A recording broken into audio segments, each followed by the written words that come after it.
Welcome everyone to a casted game of Age of Empires 4, and today spawning in the south corner of the map, playing in green, we've got Van der Dorf, playing as the Japanese, and his opponent in the north, playing in pink. We've got MCK Raresh, playing as the Byzantines. Welcome everyone to Cliffside, that's the map for today. Featuring the two new civilizations for the Sultan's Ascent DLC, and featured upon a new map, coming in with the DLC. Cliffside, I think it's going to be a fantastic game because Cliffside is actually one of my favourite maps. I think alongside Gorge is a really fascinating map. There's lots of ways to play this map. I think generally when you think about good maps, you want to have various diverse ways of playing the map. Different options available to you, and I think Cliffside is one of them. There is an opportunity to play quite defensively, like you can palisade wall up the edges. It's not the easiest to do because they're all spread out right across the middle of the map, but the cliffs help you with that, and it's not as a huge wood investment that you might need otherwise on other maps. But the other thing is that actually the direct access that you have right in the middle of the map, right through that central sacred site, it's very jarring. Like, you can get a lot of aggression very quickly. It's a very direct route. So it can be played out with both aggressive civilizations and defensive ones. And I think in this particular matchup, the Byzantines versus Japanese, the games we've seen so far have been interesting. Like, it depends on the landmark choices. I think more for the Byzantines than it does for the Japanese. We nearly always see the Cura storehouse, so there's no reason to expect anything different here for Van der Dorf. But the Byzantines, they do have the Grand Winery and the Imperial Hippodrome. I think lately we've been seeing a lot more of the Imperial Hippodrome, so we'll see if we see that today. Now the question is how do the Byzantines want to play this? Do they want to be aggressive with the Imperial Hippodrome, get some cavalry on the field, do some damage, try and get some raiding in, maybe, potentially? Or they're going to go for a second town centre, maybe, with the Grand Winery, look to get some mercenaries using the olive oil. And a couple of options. Either way, there is a standard opening now with the Byzantines of getting 3 of the cisterns, connecting them up with aqueducts, and really making advantage of the villager gather rate bonuses that gives. Going to be giving 5% and then 10% and then 15% for level 3, and obviously scales even further. We get that confirmation, though, for the Japanese. It is going to be the Cura storehouse. No real surprises. Going to get those free farms. It's actually relatively far away from the town centre, though.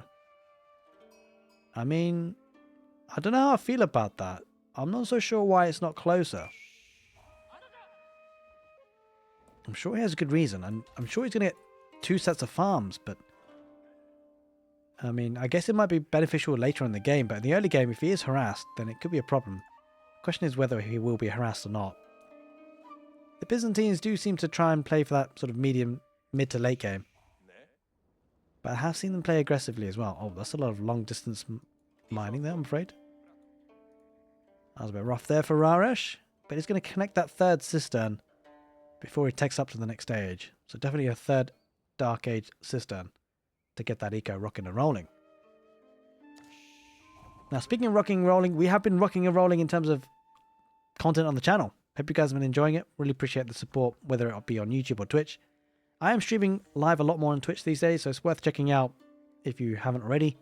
I'm actually casting this one live, so thank you all the Twitch watchers, viewers today for tuning in. Village going out on wood for Van der Dorf. No villages on stone, so it doesn't really seem like a second town centre for the Japanese. A very flexible civilization, by the way. Quite a few varying builds. You can have 1 town centre into stable Umabannerman play. You can have 1 town centre into Yumiyashigaru, looking to get an early daimyo manor. That's obviously not on the cards because it's not really on stone at this point. You can even sometimes get a fast castle. We'll have to see what he opts to do here, Van der Dorf. It's going to be 1 town centre for now. It's going to be the Grand Winery play here for Raresh, so a relatively more, I guess, passive play opening here for the Byzantines. Maybe look to get some mercenaries to defend, which the Grand Winery will certainly help with, by the way, because the Grand Winery, it boosts up the olive oil brought in by 60%. That's brought in from gathering from berries and the olive groves. I think a very nice civilization, the Byzantines. Certainly a very, I guess, challenging one if you're picking up the game for the first time. It's more complicated than the other civilizations. But it's certainly fun to watch players play it. Look at the base building. It's so nice to see the aqueduct system. Especially, this is just water level 3. When it gets a lot more complicated to water level 5, certainly get some really cool bases building. Now the Japanese, though, if they do stay 1 town centre, we'd expect them to get the daimyo manor, right? Because they can't just stay 1 town centre without any sort of significant eco upgrades. And it looks like that's going to be the case. It's going on stone now pretty heavily. It's got quite a few villages on wood as well, so it might be opting for a second town centre. It's got an option to go for that, but probably will be looking for a daimyo manor. We'll have to see what he decides to do, really. Opening up with a barrack, so maybe get some limitani for the Byzantines. Is now looking to get a mill and a house just to make sure that the berry picking is efficient as possible.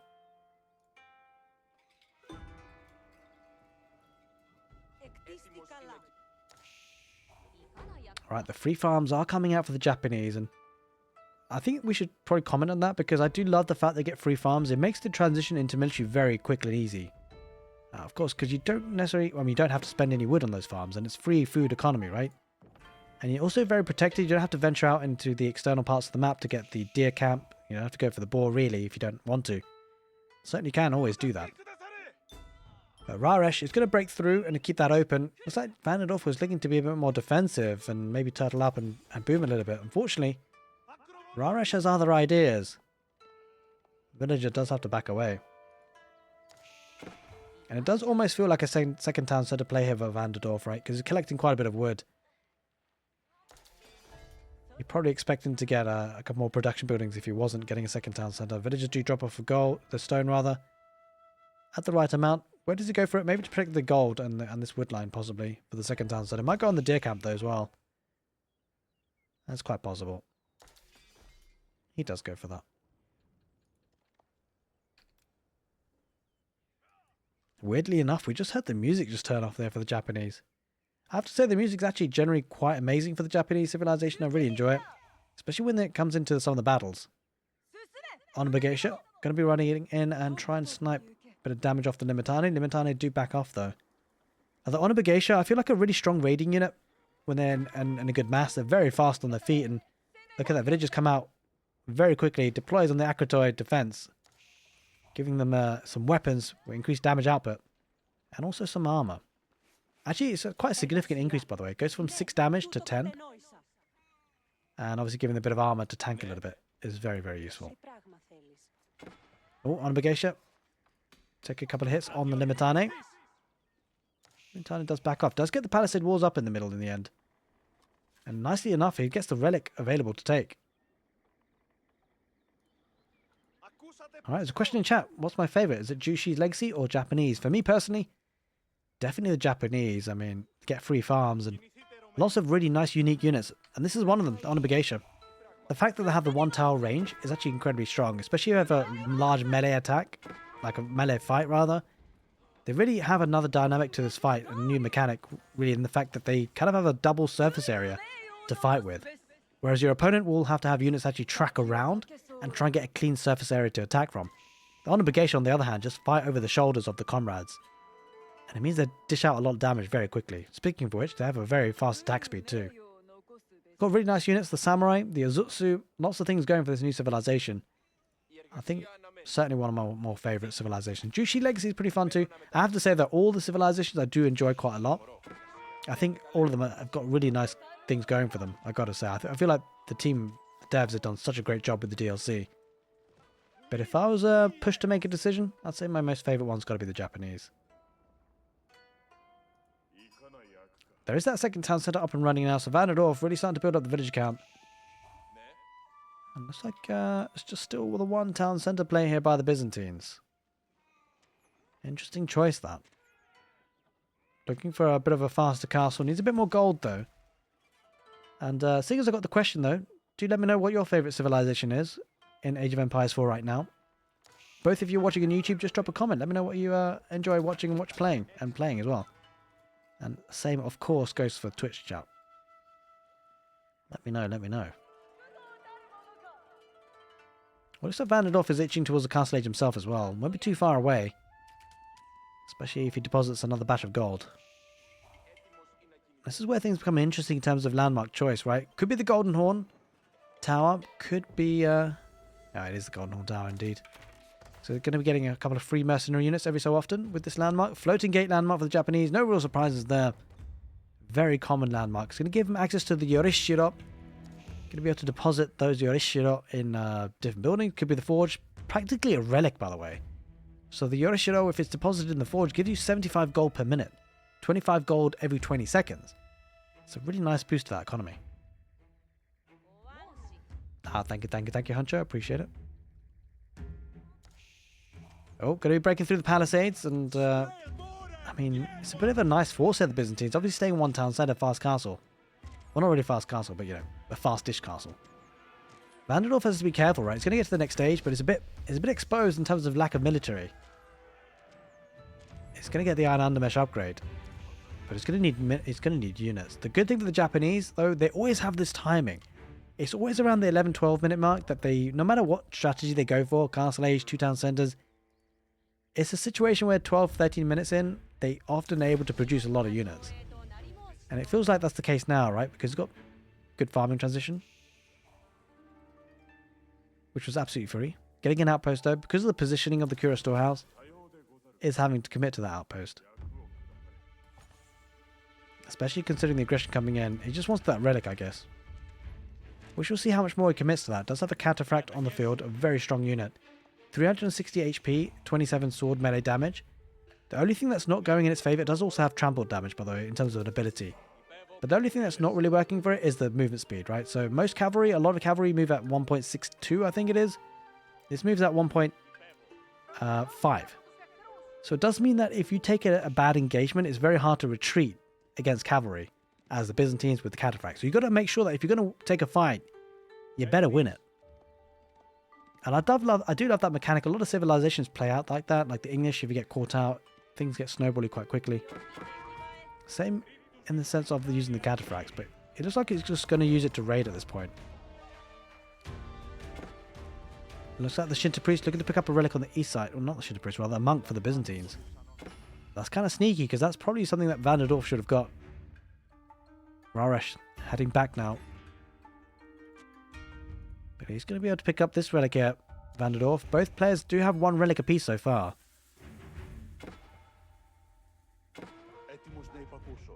Oh, cataphract.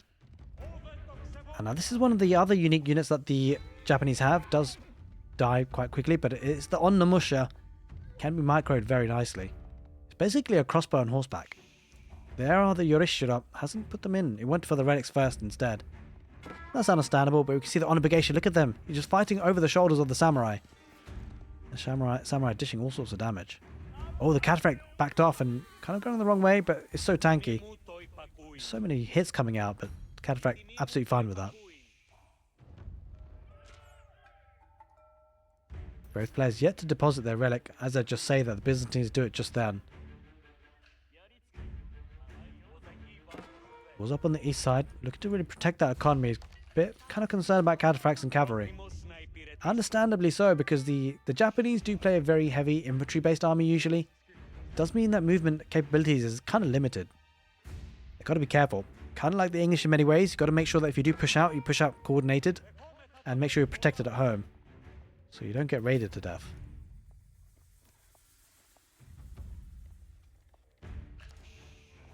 Cataphract might get blocked in, does manage to get away with it in the end. The Onabagation did hit, but didn't manage to get the killer blow. Yorishira probably going to go on that forge, must be, right? Holy smokes, did you just see that? The charge coming in from the Onabagation, actually charging that down. 32 HP. And without the Hippodrome, I'm afraid that landmark doesn't have access to the Triumph ability. Oh, that's going to be a goner. Does lose the cataphract in the end. Now, did go for the Western Mercenary contract here, the Byzantines. Gives access to the Longbowmen. It's quite a nice unit for this civilization. Imagine getting Longbowmen and cataphracts as a mass. Very incredibly powerful. Speaking about powerful, well, 2 relics already deposited for the Byzantines. Going to get 2 more. So going to be running away with 4 relics. And don't forget as well, by the way, just to let you know that the Grand Winery does allow the relics to gather olive oil as well as gold. No, instead of gold, rather, sorry. So instead of getting gold from the relics, you'll be getting olive oil. And so that'll be giving a nice bit of boosting for the mercenaries being drafted in. Vanderdorf, though, has been on a second town centre for quite a significant period of time now. Means that the villager lead is firmly in his favour. Getting a couple more houses. He's pretty badly population blocked here, it seems. Raresh, on the other hand, focusing on the sacred sites. Going to be decapping the western one. But there is a bit of force for the Byzantines in the middle. Looking to wall up here on the west side. Walling the deer camp outside, I'm afraid, but does have access to the boar at least. And the berries and the gold. Looking to capture the eastern sacred site. At least one of them could go in the hands of the Japanese. Oh, 2 cataphracts going to be diving in. Now, the storehouse does have some space to gather villagers inside. But look how tanky these cataphracts are. They don't care about these limitane at all. Or the spearmen, rather, I should say. The spearmen going to chase those cataphracts away. It's going to be safe for now, the Japanese, but for how long, that's the question. Does have a decent number of military units, though, as well. 42. I feel like the tricky situation for the Byzantines is that, like, yeah, sure, he gets mercenaries, but the Japanese, they can spam units very quickly. You can see more production builders coming out. And if you really want to double down on that, you can actually deposit Yorishiro in those buildings. It's going to be increasing the production by 200%. And this is effectively a relic, right? You can, by the way, you can see the Yorishiro is garrisoned inside a building if it has this little monument.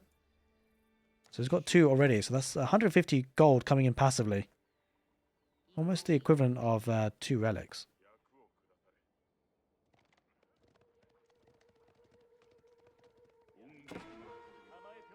Heading forward now. A bit of a raid in the north with a couple of samurai and Onobagesha. Might get 1 village kill. We'll have to see if that actually transpires. No, the body blocking is coming in, and the town centre will be doing pretty well to deal with that. Takes a fight in the middle, though. Cataphracts going to be going on the front line. A couple of spearmen diving in there. Those cataphracts will perish very quickly. Did take out 1 villager at least, but in the middle of the map, that's where the big fight is. The cataphracts do go down. Onobagesha doing well. The veteran spearmen in front. And yeah, the cataphracts can't even get out of there, really. Does deny that sacred site. Vanderdorf starting to push forward now. Does have the military advantage. He's looking strong and looking to be aggressive. Got to be careful here. Raresh does have a couple of longbowmen, but those are... I mean, mostly veteran Onobagesha, to be fair. I think this is a bit of an early premature dive here by the Japanese. I'm not sure how well this works. It does have a couple of samurai, which is probably the unit that it can comfortably do this with, but the Onobagesha will be sniped quite quickly. And sure, it's causing a little bit of idle time of 9 villagers, but doesn't seem all that many. Does lose the katana bannerman. And on the retreat, longbowmen getting some kills. Longbows doing what they do well. Maybe needs to regroup and reset there, Vanderdorf. Maybe needs more of a sustained push. Trying to raid the wood line. Is getting some kills or some damage out of this. But again, these are units that they're pretty expensive and he's losing them. Might need to just add in some siege, right? You kind of really, when you see aggression like this and pushes, you kind of want to see siege being added. It's got to be careful though not to lose these units. They're kind of caught off guard and on their own. The longbowmen are going to look to try and snipe them down. On the west side, a bit more raiding. One Onobagesha looking to just harass that berry patch, and it's something that the Onobagesha do really well, by the way. Like playing as a Japanese, if you see your opponent and their key resources on the map, just send a couple of Onobagesha. They're very fast on the feet and they can kill villagers pretty fast with their attack speed. It's super strong.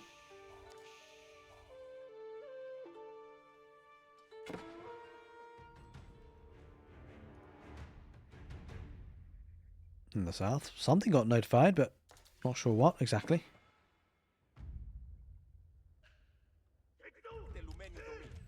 Couple of samurai, just focusing on keeping the longbowmen at home.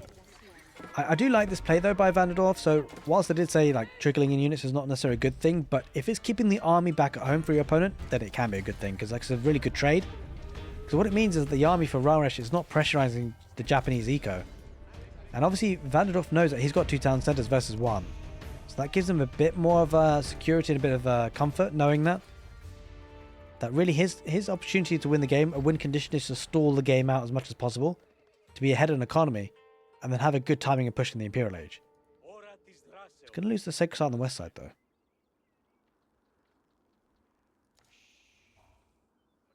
Both players really starting to commit into that castle age now. Lots of units. Katana Bannerman needs to be careful though, not to head too far forward.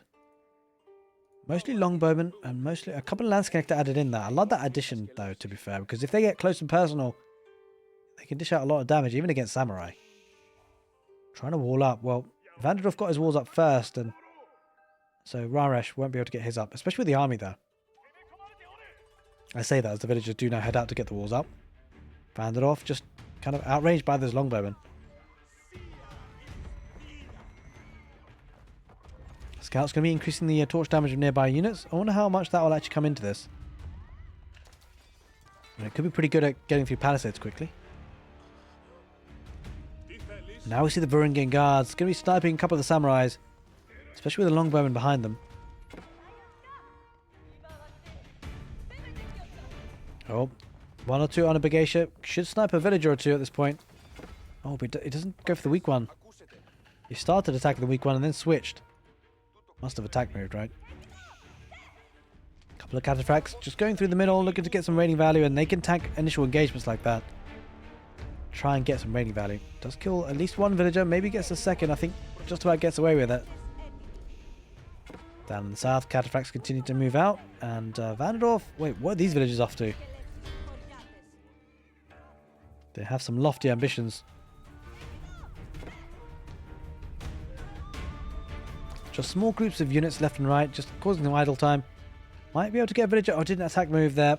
And it's going to go right past villagers. Vanderdorf. Not spotted it just yet. Has full control on the middle though, you feel, especially with the Onnamusha. That's going to do well against the Varangian guards and any heavy armoured unit, to be fair. Cataphract will go down eventually. 1 HP on that guy. Onnamusha chase it down. That's a hard Olive Grove transition, that is for sure. Vanderdorf has 3 sacred sites. Raresh has got to find a way to deal with that.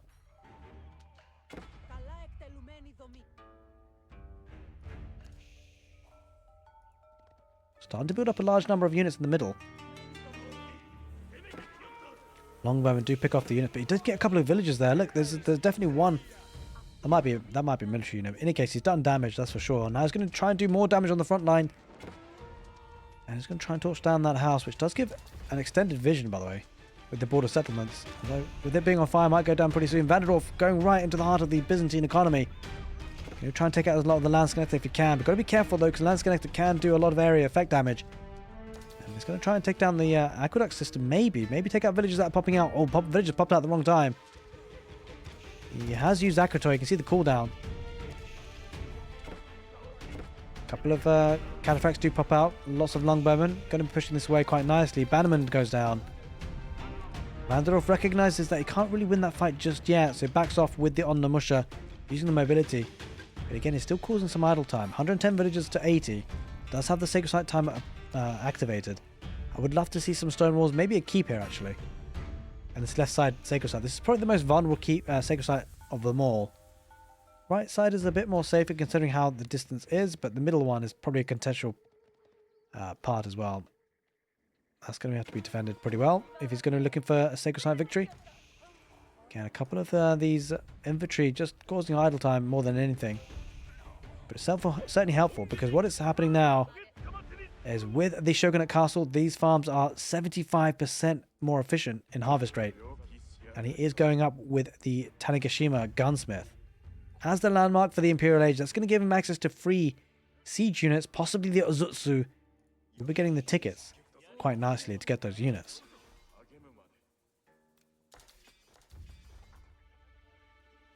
Seven and a half minutes almost on the clock. And ticking down. It's going to be the Foreign Engineering Company, allowing the siege engines coming out for the Byzantines in cost of olive oil, including access to the Nesta Bees, the Hui Hui Pow, and also the cannon, the Royal Cannon. Heading out with the army somewhat, but maybe I think both players need to wait for the Imperial Age, right? Like at this stage when you're attacking up, you don't really want to take a bad fight and lose your army when they could just become Imperial Age army in a couple of minutes. Still having access to all 3 sacred sites. The timer is ticking. Raresh has got to be careful. Still plenty of time, but sometimes that time can disappear quickly. I mean, it makes sense to go for the west sacred site. I would love to see the Japanese just sort of pivot to that area a little bit. But obviously conscious about the middle of the map too. 1,600, 1,800 olive oil coming in the bank. That's a nice bit of olive oil for the Byzantines. The Onnamusha might try and dive this. We'll do well against the heavily armoured units. The Landsconnector are getting involved. This is a huge fight. The Japanese are actually going to take it. I was a bit conscious that maybe he wouldn't. Longbowmen fighting on the back line. Does have the Onnamusha. You can see the Onnamusha fighting from such a long distance. And it changed that front line mosh pit completely. And the trouble is, well, the cavalry riding in once more, but there's a decent number of spearmen there for the Japanese.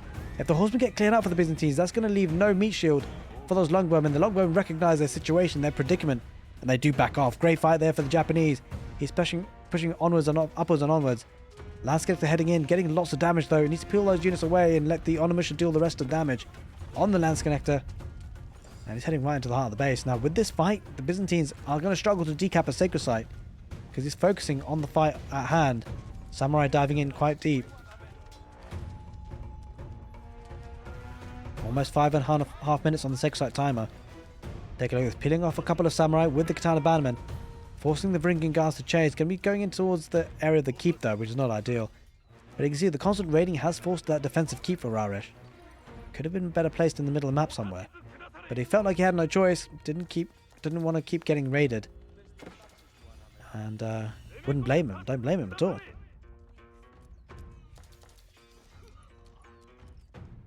A pretty even map. I gotta say, this game has been pretty even so far. The only concern is that obviously 4 relics in for the Byzantines, but 3 sacred sites have been in the clutches of the Japanese for quite some time now. Looking to just try and equalize that out a little bit. Now, Vanderdorf has reached population capacity. We talked about how their ability to produce is incredibly strong. It does have 2 town centers fully upgraded to the Shogunate Castle. Look at that food income, 3,500 food per minute. And also getting the passive gold from the forge and the Yorishiro garrison inside. That certainly helps with that. Production of military. Now the good thing for Vanderdorf, we'll get to the stage of the game where the Japanese are very strong, right? They can just kind of hold. But even if they take a fight, even if it's like not the most optimal one, they can replace that army incredibly fast. Nesta Bees deploys on those units. That's actually pretty bad. He needs to deal with the Nesta Bees if he can. Samurai are going to try and make their way around. Nesta Bees, 3 of them. They do deploy, and even against the Samurai, they're taking out a lot of them out. And this is a precarious position. He can't get close to the Nesta Bees, although he might soon because the longbowmen are pretty much left unguarded now. 66 military. I feel Vanderdorf should be able to push through, even with the 3 Nesta Bees working. The Samurai are going to jump on top of that. This could be problematic here for Vanderdorf. If he loses his army, where does he go from there? Does have a lot of economy to maybe try and recover, but losing the Nesta Bees like this could be expensive. He does get a lot of value out of them though. Don't forget that the shield is in play for the Japanese, so the first attack, despite where it may come from, depending on, doesn't matter how heavy that attack is, it just gets completely bounced off and negated. Now all of a sudden 62 military to 21. The Byzantine eco is still looking strong, it's still alive. But some of it's idled. The Onimush are going to start getting rid of the olive groves with the infantry for sure. Heading around the back. Again, trying to raid as much as possible, right? Just cause as much eco damage as possible, but with the Nesta Bees, that could become a little bit more difficult. Needs to be careful not to lose the Onimusha though. They're kind of expensive units to lose like this quite cheaply. And he does get sniped. There is an Ozutsu though, joining the fight. But just 1 or 2 of them won't be enough. They need usually a mass of them. Nesta Bees does deploy, takes care of the army there in the end. Vanderdorf has to head back in the end and regroup and reset, but not a bad way to do things. He's killed 45 villages in total in this game so far. The raiding definitely coming in clutches. Sometimes the raiding doesn't seem effective, but numbers don't lie. 45 villagers killed. It's absolutely huge.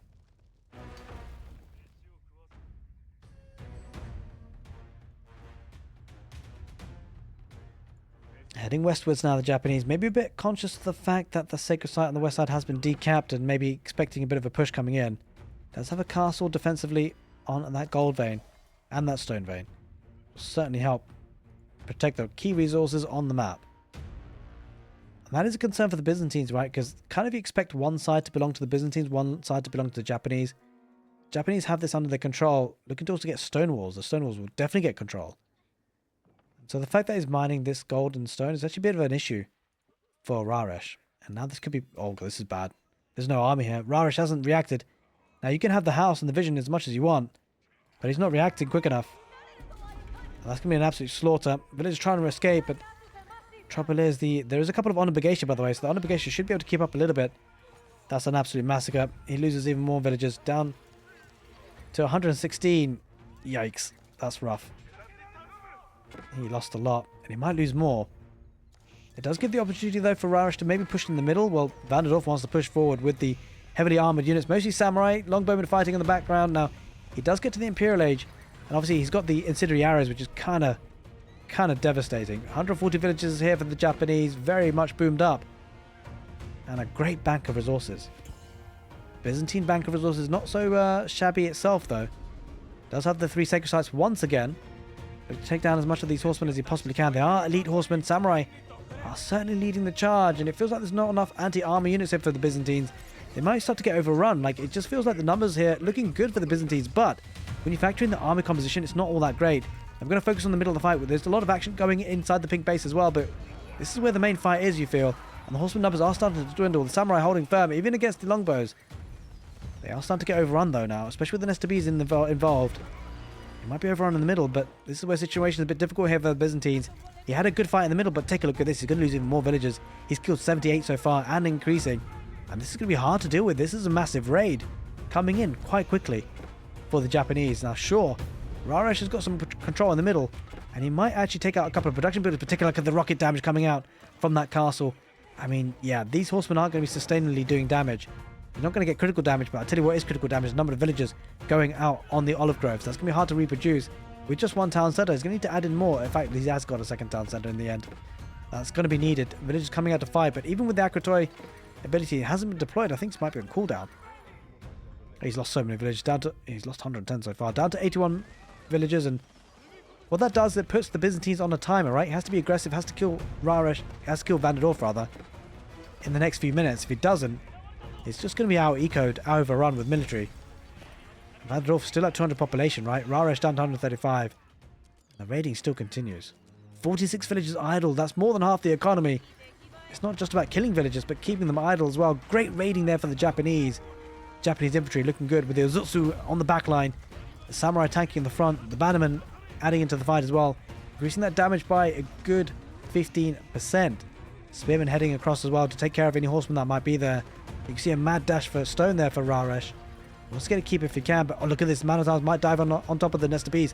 He gets one. He's going to try and get another if he can. Raiding here happened on the west side, and the raid has been taken care of. We've lost so much here, Raresh, already. Again, a lot of idle time. Those villagers walking back. Loses another Nestabes. Should get another one. That's absolutely huge. Will he get all 4? That's kind of crazy if he does. Villagers should come out to repair. They don't repair in the end there for Raresh. A missed opportunity for Micro. And whilst the Japanese will lose that force in the middle, it feels like it was definitely worth it.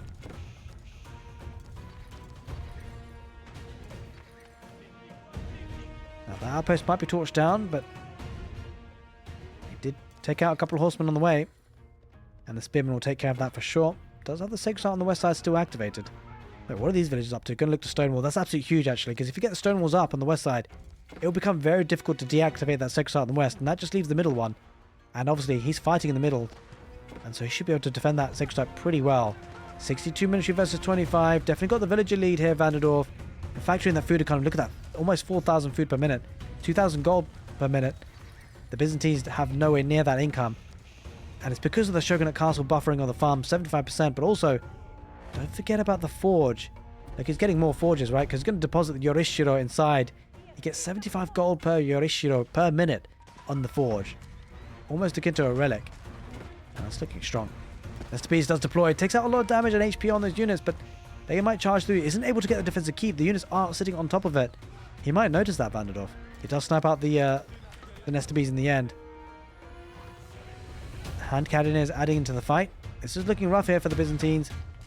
He might just tap out. He's down to 9 military versus 61. And sacred site timer has been activated. Hand cannoneers on the back line. And even if he deals with the frontline machine, meat shield rather, the hand cannoneers on the back adding to the fight now. Looking to get a keep, but now this is going to be difficult, right? He will be protecting a bit of economy, but he's got no military to defend. And if the Byzantines, well, I was going to say if they could hold on for a bit longer, they might find a way back into the game, but they just can't. Raresh does tap out. The Japanese swarm of infantry do harass the Byzantines to death. He raided them to death, really. Hope you guys enjoyed the casted game on YouTube. If you did, do give the video a thumbs up. Take care, and see you next time.